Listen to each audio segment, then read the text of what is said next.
शरणागतो जन्म मृत्यु जरा व्याधि संसारो भय नाशनो। ये जो मार्कंडी जी पूजक बारे में जो भागवत में बता रखो सजनों, आज हमको परंपरा का भूलनी कि जो हमार परंपरा थी और आज हम वो धर्म मार्ग जो हमारे बुजुर्गों बता रहे थे उनको भूलनी। आज हम पाश्चात्य संस्कृति में ज्यादा जानी तो हम आपको नानती ना कहें, आपको पालियों का ये समझो छू जो नास्तिकता तरफ बढ़नी, जो भगवान नहीं तो नहीं। और मैं एक उदाहरण देता हूं उनको जो कहते हैं कि भगवान नहीं है। जब हमारे घर में पानी नल में उबकी लगी रहे टोटी लगी रहे, अगर एक नल टोटी टूट जाए हम कदू परेशान हो उन्होंने हो प्लम्बर अब फोन कर दूं, जब तक प्लम्बर नहीं आला उभा तक लोग लाकड़ बुल डाल दूं के न के कोशिश शक्तियों को रोकूं। तो कल्पना करो अगर हम 1 इंच पानी नहीं रोक सको, 1 इंच नल तो हूँ कौन इंच एक बहुत फूल कहला में कौन इंच नल आधा इंच नल कौन इंच नल हमारे या भीतर होना वो पानी का हम कंट्रोल नहीं कर सको। लेकिन कल्पना करूं कि इदू समुद्र इतन समुद्र में बरसात जे बरसात में गाड़ कदू है जा गाड़ गधे रह जानी तो जो पानी कहाँ जानो और यहाँ को संभालो जरा यह बार में चिंतन करो तुम। अगर हम एक टोटी नहीं संभाल सकते हम भी दी, लेकिन वो प्रकृति में एक पावर यस्सु एक ताकत यस्सु जो इदू चीज को संभाल दो, तो कोई ना कोई पावर तो है ना। प्रकृति के अंदर कोई पावर है, अदृश्य शक्ति है, उसे ही भगवान कहते हैं। वही एक पावर है। गॉड का अर्थ बताया था मैंने आपको पहले, गॉड नंतिर गॉड कौन है? जनरेटर ऑपरेटर एंड डिस्ट्रॉयर, बनाने वाला चलाने वाला और डिस्ट्रॉयर नाश कर देने वाला, ये है भगवान। अब एक चीज ध्यान देना, ब्रह्मा विष्णु महेश मुनि इन्होंने के कई गो न्यूट्रॉन प्रोटॉन इलेक्ट्रॉन, तीन ही है, चौथा नहीं है। तो यही तो है, इसी से तो सब सिस्टम चल रहा है ना। तो वही है सारी ताकत। तो समझने का फर्क है, संस्कार का फर्क है। अगर आप बचपन से संस्कार बच्चे के अंदर डालेंगे तो वह उस बात को मानेगा। अगर आप बचपन से बच्चे को संस्कार नहीं देंगे तो कल को बच्चा उस चीज से दूर हो जाएगा। तो मैं जो पुनीत हूं अभी के यहाँ पे निमंत्रण छू समस्त ग्रामवासियों हूं सुना, टुंड्रा ग्राम, कनारा ग्राम, इटाना ग्राम, भैरू ग्राम, डोबाल खेत ग्राम, ज्वार ग्राम, बजूर, खेती, सुनाड़ा, सन्योड़ा, बोकटी, एठार ग्राम, खीरमांडी, समस्त गंगोली हाट क्षेत्र, कैसोड़ा ग्राम, अल्लीगाड़, कदम जजौली, सभी ग्रामवासियों और क्षेत्रवासियों यजमान परिवार तरफ बटी फूल भंडारा निमंत्रण छू जो मैं कह देख दे रखो व्यास जी तुम यह सबू कर दियो। वैसे भगवान कार्य में निमंत्रण नहीं दे जान, लेकिन फिर लाभ आजकल परंपरा है कि महाराज हम होनी करा तो फिर व्यासपीठ में यजमान परिवार तरफ है तो मुझे समस्त क्षेत्रवासियों का निमंत्रण छू। तो वो तुम सब लोग जो छू भगवान का सुन रखा है तुम और वह प्रसाद ले हूं जरूर आया। सज्जनों, अब भागवत धीरे धीरे पूर्ण होने की स्थिति में है, समाप्त हो रहा है। आज इन 7 दिनों में हो सकता है मैंने आपको डांटा होगा, कभी कभी थोड़ा मैं इसलिए करता हूं ना, मैं मेरा आपसे कोई बैर नहीं, मैं इसलिए करता हूं भाई बिनो हो ही न प्रीति। जब तक गुरु और शिष्य के बीच में भय नहीं होगा ना तो तब तक शिक्षा नहीं दी जा सकती। अगर मैं तुम उधर का मजाक करने लग जाऊं तो फिर तुम ना मजाक नहीं करेंगे। हालांकि तो गुरु और शिष्य के बीच में एक दायरा होना चाहिए। वो दायरा इसलिए मैं आपको कभी कभी थोड़ा सा ऊपर दिल बटी उतार दिया। और जो बात मेरे भागवत में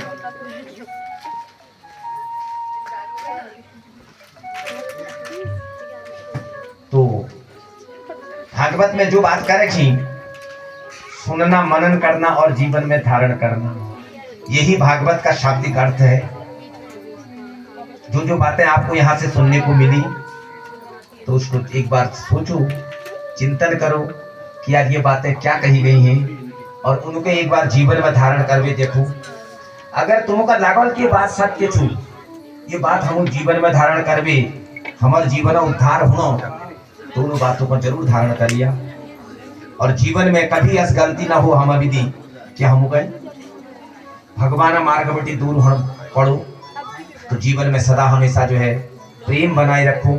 और प्रेम को ही भगवत प्राप्ति का मार्ग बताया गया है। एक दूसरे से जीव को प्रेम करना ही सतमार्ग की प्राप्ति है। बैर मन से उतारो, यही हम विनती करेंगे आप लोगों से। सज्जनों, जितना प्रेम आप लोगों का देखा, जितना भक्ति आपके अंदर देखी, गदगद हो गए हम कि 3-3 4-4 घंटा जमीन में बैठ करके कथा का सुनना, निरंतर भाव के साथ कथा का श्रवण करना। तो आप लोगों के अंदर जो भक्ति है, भगवान सदा उसको दिन दुगनी रात चौगुनी उन्नति करे। और यजमान परिवार जिन्होंने तन मन धन सब कुछ अर्पित कर दिया अपने पूज्य माता जी के वचन को पूर्ण करने के लिए, तो ऐसे सुपुत्र सबको मिले। हर माता को ऐसे लाल मिले कि जो अपने माता पिताओं के वचनों को पूर्ण करे। अन्यथा मैंने तो आपको शुरू दिन बताया ना कि कभी कभी माता पिता कर्जा छोड़ जाते हैं और उनसे बोलो बच्चों से, तो कहते हैं अरे बाबू मां नहीं ज्ञान मैं जब मांग दिया, ये सुना। तो ऐसे सुपुत्र, ऐसे सज्जन लाल जो है हर माता को मिले और उनके माता पिता की सेवा वो करें और माता पिता की हर इच्छा को पूर्ण करें। यही हर माता पिता का इच्छा भी होती है। तो आप यजमान परिवार धन्य है, आप लोगों ने इतना जो संकल्प था उसे पूर्ण किया, उस कार्य को किया। भगवान सदा आपके ऊपर कृपा बनाए रखें। श्री सम्रांत आशीर्वाद रूप कल देंगे। कल भी थोड़ा सा भागवता पूरे है कथा से नहीं थी भोर लीजिए, थोड़ा महात्म्य भागवता मतलब क्यों हूँ, भागवत करवे क्यों हूँ, यह विषय में भूवत तुम कहें वह है महात्म्य को पारायण। बहुत दिन में पूरा टाइम बदल जाल आतला हम दिवाजी में बैठ छी तो वो शायद दिवाजी खान पीन शुरू हो निकल लागो ठीक छो। तो वो रात्रि जो छो सब लोग समय बाओ यज्ञ हॉल रात्रि। तो जो लोग अपने घर में तिल चावल जो चानी फड़ फड़ तो जरूर है जो नहीं भी दूंगा। अब आपको एक चीज और बता दूं, आज यज्ञ में जौ क्यों नहीं जलाता, यज्ञ में जौ कौन जलाता है और कौन नहीं जलाता, ये ध्यान दो। सबसे पहले क्या कहा गया है, तिलाधिक्या सुख समृद्धि यवाधिक्या दरिद्रता। अगर कोई गृहस्थी, हम सब गृहस्थी छी ना, हम यज्ञ कर रहे हैं और अगर हम जौ जलाते हैं तो हमें यज्ञ से दरिद्रता का आशीर्वाद प्राप्त होता है। गृहस्थी के द्वारा नीति ऐसा, शास्त्रों में ऐसा लिखा है, तिलाधिक्या सुख समृद्धि यवाधिक्या दरिद्रता। हम जौ 1-2 मात्रा में डाल दें भगवान के नाम पर, लेकिन गृहस्थी के लिए अगर कोई साधु यज्ञ करा रहा है, कोई बाबा उसको ऑर्गेनाइज कर रहा है, तो अगर साधु जौ जलाता है तो उसे समृद्धि प्राप्त होती है। ये फर्क है, इसलिए मैंने तिल चावल कहा, समझ गए। तिल को जलाने से गृहस्थी को क्या मिलती है, सुख समृद्धि मिलती है ज्यादा मात्रा में। तिल अर्ध तंडुल, तंडुल अर्ध शर्करा, ये एक प्रमाण बता रखो कि होने तिला अद्भुत चाउन तंडुल, तिल अर्ध तंडुल, तंडुला अर्ध शर्करा, शर्करा में चीनी, उसमें ये मात्रा होनी चाहिए, ठीक है ना। तो इसलिए जो है जो लाना चाहे तो अपने घर में थोड़ थोड़ तिल चावल जो झन्नी में लोग घर में रात्रि है 9-10 बजे तक। और कोई घी लाना चाहता है तो पूना होती के लिए वो भी ला सकता है। सब कुछ हमारा ही है। अगर हम भी उसमें थोड़ा सा, जैसे परसों हमने 56 भोग का वो किया, बहुत सारे लोगों ने उसका अनुकरण किया और 56 भोग घर से बना के लाए, तो भगवान को वह भोग लगा, तो भगवान उनके ऊपर कृपा करते। तो वैसे ही अगर हम थोड़ा थोड़ा अपना जो है, हालांकि यहाँ तो पूरा स्टॉक है, ऐसा नहीं कि यहाँ स्टॉक नहीं आया, ये हम आपको इसलिए कह रहे हैं कि भाई 2-3 तरह तुम्हें खाद छोड़ा है, तो तुम्हारा अंशदान उम्मीद है जानो, तो तुम्हारा अरिष्ट कटम भगवान तुम्हारे माथे पर कृपा करा। ये बेल में तुमको ये बतूनी 10 बजे में वो हवन प्रारंभ हाजर, तुरंत ही बस सब लोग बोलो समय बाओ हवन देखो देवताओं का हम बुला रखो। अब कशी हवन हूँ, कशी उनका तर्पण दे जा, मार्जन दे जा, तो ये बार बार नहीं मिलेंगे हमको।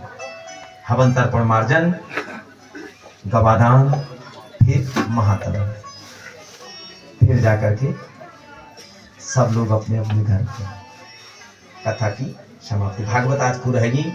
बोलो भागवत भगवान की, श्री बाल मुकुंद भगवान की। सर्वप्रथम यजमान परिवार को इतने बड़े आयोजन की हार्दिक शुभकामनाएं प्रदान करते हैं। आपने इतनी कठिन विषम परिस्थितियों में, जहां पर हम लोग आते हैं, गाड़ी भी आना इतना कठिन है, विषम परिस्थितियां हैं, दुर्गम क्षेत्र, पैदल आ रहे हैं हम पार से तो 1-1.5 घंटा लग जा रहा है, और फिर पीठ पर सामान भूखना बड़ा कठिन है। लेकिन गाड़ी में भी आ रहे हैं, जिन परिस्थितियों में गाड़ी में आ रहे हैं, सच्ची बता दो, जब मैं तो खुद डाइट भी करता हूँ, लेकिन जब मैं परसों रूट में आया तो मैं हिल गया था थोड़ी देर के लिए। इतनी कठिन रूट है महाराज आप लोगों की। उन विषम परिस्थितियों में भी आपने इतनी सुंदर व्यवस्था यहाँ पर कथा के लिए करी, तो आप धन्यवाद के पात्र हैं। सच्ची श्रद्धा आपने जो है अपने मन की उस श्रद्धा को दर्शाया। आपने जो है तन मन धन दिखावा नहीं किया, तन मन धन सब कुछ समर्पित करके उस यज्ञ को संपन्न बनाया। भगवान सदा आपके ऊपर कृपा बनाए रखें और आपके घर में सदा वास करें। और आप लोगों ने जिसने भी कथा का श्रवण किया, जो यहाँ आए जो नहीं आए, सदा उनके ऊपर भगवान कृपा बनाए रखें। और इन विषम परिस्थिति में इतना बड़ा कार्य करना, ये बहुत बड़ा चैलेंज है अपने आप में। आपने इस चैलेंज को एक्सेप्ट किया और आज भगवान ने आपकी सुनी और आप उस मुकाम को पहुंच गई, आप अपनी मंजिल तक पहुंच गई। भगवान सदा आपके ऊपर कृपा बनाए। आज की यह दिव्य कथा यही विराम लेती है, भागवत पूर्ण होती है। परीक्षित जी को मोक्ष हो चुका है और मार्कंडेय जी का वर्णन मैंने आपको बता दिया है और भागवत धर्म आपको बता दिया गया है। अंतिम उपदेश भी जो राजा परीक्षित को मिला वो भी आपको सुना दिया गया है, यानी कि 18,000 श्लोकों की भागवत पूर्ण हो गई। शेष जो पारायण इसका महात्म्य है, भागवत कर्म क्यों हो, किला भागवत करण चाहिए, ये बार में भू बताई जात। अब भू सब लोग निमंत्रण सहित सब न्यूज लचू, ये बात जो कथा समापन है। सब लोग प्रसाद विधि जया भंडार घर बैठी और प्रसादम चौ परित्यज्यो प्रसाद परित्याग निकरण से बरोबर। भोजन ना मानवी, भोजन हम घर में कर दो। देखो घर में हम ना ठाकुर जी में भोग लगनो नहीं लगू, रोज लगू नहीं लगू ना, वह खाना बनो, खाना खाए चो, भोजन कर रहे चो, ये भोजन नहीं है, ये प्रसाद है। क्योंकि हम पहले भगवान को भोग लगाते हैं तब उसको हम ग्रहण करते हैं। जो भोग भगवान को लग गया वह प्रसाद है। जिसको हमने घर में बनाया उनमें हम नाशण प्याज वगैरह सब डालना, लेकिन ये शुद्ध शाकाहारी भोजन जब भाव थी वो भगवान को ग्रहण करें। क्यों हम ओम प्राणाय स्वाहा पानाय स्वाहा व्यानाय स्वाहा उदानाय स्वाहा समानाय स्वाहा तदीय वस्तु गोविंदम तुभ्यं मे समर्पयम् ग्रहण सुमुखो भूता प्रसीद परमेश्वर। हे नारायण, ये भोजन कष्ट स्वाद मिल नहीं चख रहा। घर खान में हम नून चाख ली, नमक कैसा हो रहा है टेस्ट करते ना। लेकिन जब हम भगवान जी भोजन बनू वह स्वाद नहीं चखना। अगर हम चख दिला झूठा जल तो ये वह उन्हीं कि हे गोविंद जो भोजन हमूल तुम्हारी की बड़ा रखो, जगह अमृत समझ भी, चाहे नमक छू नह खट मीठ जो लचू, जगह अमृत समझ भी तुम ग्रहण करो और हमको प्रसाद रूप में वो प्रसाद है। कोई भेदभाव नहीं, छोटा बड़ा वहाँ कोई भेदभाव नहीं है, वहाँ प्रसाद है भोजन। बाकी जो छोटा बड़ा करते हैं वो लोग अपने घरों में करें, हमें उससे नहीं लेते ना, हम उस विषय पर न जाते हैं न उस पर चर्चा करते हैं। तो यहीं पर विराम लेते हैं